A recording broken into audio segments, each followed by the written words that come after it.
মুহূর্তের বড় খবর, সুপ্রিম কোর্ট এসএসসি মামলায় নয়া মোড়। র‍্যাঙ্ক জাম করে চাকরি, অযোগ্য চাকরি। র‍্যাঙ্ক জাম চাকরিহারারা এসএসসি নিয়োগ পরীক্ষায় বসার সুযোগ পাবে না, স্পষ্ট জানিয়ে দিল সুপ্রিম কোর্ট। বিচারপতি সঞ্জয় কুমারের বেঞ্চের নির্দেশে ফের ধাক্কা। কথা বলবো প্রতিনিধি অর্ণবের সঙ্গে। অর্ণব, গোটা বিষয়টা একটু গুছিয়ে জানতে চাইবো।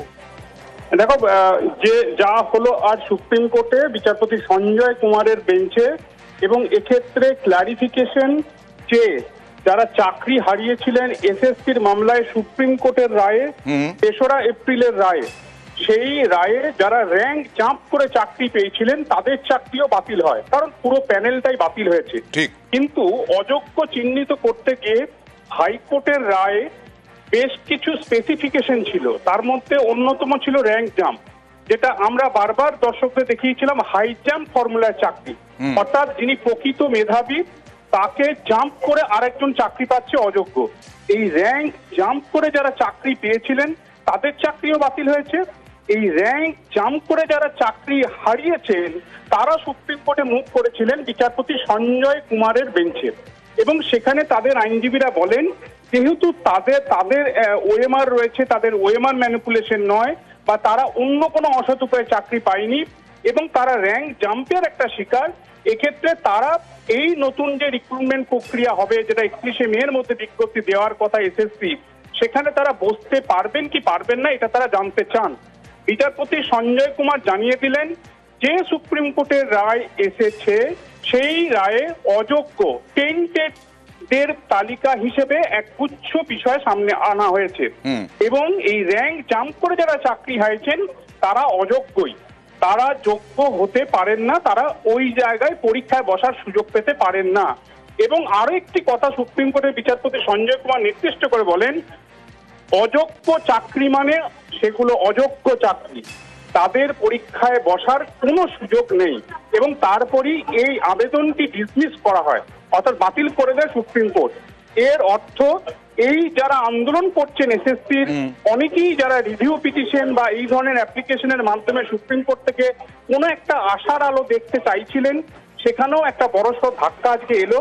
অযোগ্য মানে অযোগ্য। তাহলে কি অর্ণব, অযোগ্য মানে অযোগ্য, তার মানে এই যে 17,000 বলা হচ্ছিল যোগ্য কোট আনকোট, বাকি অযোগ্য কোট আনকোট, কিন্তু কেউই আর পরীক্ষায় বসতে পারবেন না। মানে চাকরিহারা যারা আন্দোলনকারী এই মুহূর্তে বিকাশ ভবনে গত 15ই মে থেকে আন্দোলন করছেন, তারা কেউই আর বসতে পারবেন না এই পরীক্ষায়। না, বিষয়টা আমি বলছিলাম কলকাতা হাইকোর্ট যখন রায় দিয়েছিল বিচারপতি বসাকের বেঞ্চ, সেক্ষেত্রে অযোগ্য কারা, টেন্টেড কারা, তার একটা লিস্ট ছিল। সেখানে ওএমআর এ কারচুপি করে চাকরি, মেয়াদ উত্তীর্ণ প্যানেল থেকে চাকরি, এবং র‍্যাঙ্ক জাম্প করে চাকরি, মূলত এই তিনটে বিভাগকে অযোগ্যদের তালিকায় রাখা হয়। সেই অযোগ্য তালিকায় থাকা যেখান থেকে টেন্টেডদের খুঁজে তাদের পরীক্ষায় না বসার ব্যাপারে সুপ্রিম কোর্ট রায় দিয়েছে। এক্ষেত্রে যারা র‍্যাঙ্ক জাম্প করে অযোগ্যের তালিকায় রয়েছেন তারাই সুপ্রিম কোর্টে মুভ করেছিলেন। কাজেই যারা ওই অযোগ্যের তালিকায় নেই, হাইকোর্টের রায় বা সুপ্রিম কোর্টের শেষ রায়ে, সেক্ষেত্রে তারা পরীক্ষায় বসতে পারবেন। কিন্তু একটা সুযোগ ছিল, অনেকেই বলছিলেন তারা পরীক্ষায় বসবেন না। এই জায়গাতে এই আজকের মামলাটা গুরুত্বপূর্ণ এই কারণে যে যারা বলছিলেন পরীক্ষায় বসতে হবে না তাদের জন্য এটা একটা বার্তা। সুপ্রিম কোর্ট জানিয়ে দিল অযোগ্য চাকরি আছে, অযোগ্য মানে অযোগ্য, র‍্যাঙ্ক জাম্প করে চাকরি অযোগ্যের সমান, তাই তারা এই নতুন পরীক্ষায় বসতে পারবেন না, এবং তাদের আবেদনটা খারিজ করলো সুপ্রিম কোর্ট। একই সঙ্গে একাদশ দ্বাদশের যারা অযোগ্য তালিকায় যাদের নাম রয়েছে তাদের মামলাটিও শুক্রবার দিন আসবে সুপ্রিম কোর্টে, সেক্ষেত্রেও হয়তো একটা নতুন পর্যবেক্ষণ এলেও আসতে পারে। অর্ণব, তার মানে যোগ্য মানে কোট আনকোট যোগ্য, যে সুপ্রিম কোর্টের রায় বললে, হাইকোর্টের আগের রায় বললে, চাকরি হারা আন্দোলনকারী যারা এই মুহূর্তে বলছেন তারা আর পরীক্ষায় বসবেন না, তাদেরকে পরীক্ষায় বসতে হবে।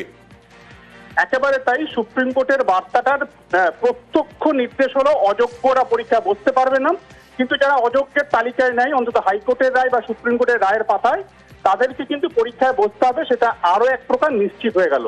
কাজেই পরীক্ষা না দিয়ে ওই চাকরি টিকিয়ে রাখার কি অপশন এখন, অর্থাৎ পুরো পরিস্থিতিটা আরো জটিল হলো বলাই যায়। কাজেই এই আন্দোলন নাকি পরীক্ষায় দিয়ে নিজের চাকরি আবার প্রমাণ দেওয়া, এই জায়গাটাই অন্তত সুপ্রিম কোর্টের রায়ের মধ্যে স্পষ্ট করলো, অর্থাৎ পরীক্ষায় বসতে হবে যোগ্যদের, সেটাই বলতে চাইলো আজ বিচারপতি সঞ্জয় কুমারের বেঞ্চের এই মামলা খারিজের মধ্য দিয়ে বার্তায়। তার মানে তো চাকরিহারা আন্দোলনকারীদের কাছে এসএসসি বা শিক্ষা দপ্তর এই বার্তা দিতেই পারে যে সুপ্রিম কোর্ট বলেছে চাকরিহারাদেরও পরীক্ষায় বসতে হবে। একেবারে তাই, 3 এপ্রিল সুপ্রিম কোর্টের রায় তাই বলা আছে এবং বেশ কিছু রিভিউ পিটিশন হয়েছে, সেই মামলার যদিও এখনো শুনানি হয়নি এবং সেই শুনানি পর্যন্ত অনেকেই আশা বুক বাঁধছেন। সঙ্গে রাখছি তোমাকে, শিক্ষাকর্মীদের পক্ষ থেকে এসছে, এবার র্যাঙ্ক জাম যারা করেছে তারাও তো অবৈধভাবেই নিযুক্ত হয়েছে, তো তাদের তো পরীক্ষায় বসতে দেওয়া উচিত নয়, কারণ যে সাদা খাতা জমা দিয়েছে সে র্যাঙ্ক ওয়াইজ তো সে অনেকটাই নিচে।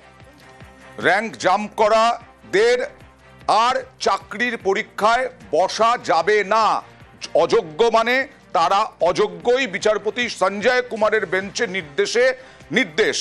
আরো বিপাকে র্যাঙ্ক জাম করা চাকরিহারারা, কিন্তু এসএসসির পক্ষে তো কোনো কঠিন বিষয় নয় নিশ্চয়ই এখন এই রায়ের পরে। অর্ণব, একেবারে তাই, দেখো প্রথম দিন থেকে এসএসসির কাছে বিষয়টা একেবারে জলের মতো পরিষ্কার এবং সহজ, কারণ সিবিআই যে হার্ড ডিস্ক তাদেরকে তুলে দিয়েছে 3টে হার্ড ডিস্ক, সেই হার্ড ডিস্ককে তারা তাদের অরিজিনাল বলে হাইকোর্টের একাধিক মামলার রায়ে এফিডেভিটে তারা উল্লেখ করেছে। ওই হার্ড ডিস্ককে যদি এসএসসি মেনে নিয়ে থাকে সেখানে যোগ্য অযোগ্যের তালিকা সেটা সুনিশ্চিত হয়ে গেছে। আমি আবারও বলছি, যে অযোগ্যের তালিকা প্রথম হচ্ছে ওএমআর কারচুপি করে চাকরি, যেগুলো সিবিআই ইতিমধ্যে ডিটেক্ট করেছে, এসএসসিও সেগুলো অ্যাডমিট করেছে। 2, র্যাঙ্ক জাম্প করে চাকরি।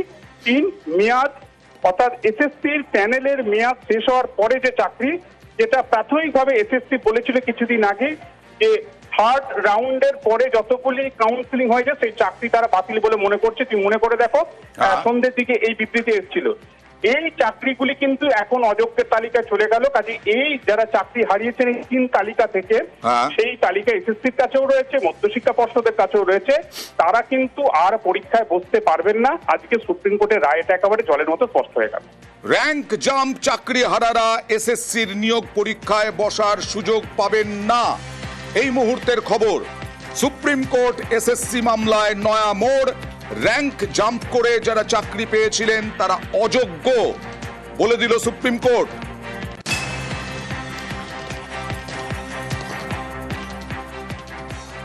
স্পষ্ট জানিয়ে দিল সুপ্রিম কোর্ট। এই মুহূর্তে যারা নিউজ 18 বাংলায় চোখ রেখেছেন তাদের জানাই, বিচারপতি সঞ্জয় কুমারের বেঞ্চের নির্দেশে এই র্যাঙ্ক জাম্প করা চাকরি হারারা ধাক্কা খেলেন, আবারও তারা পরীক্ষায় বসতে পারবেন না। এটাই এখনকার মূল খবর।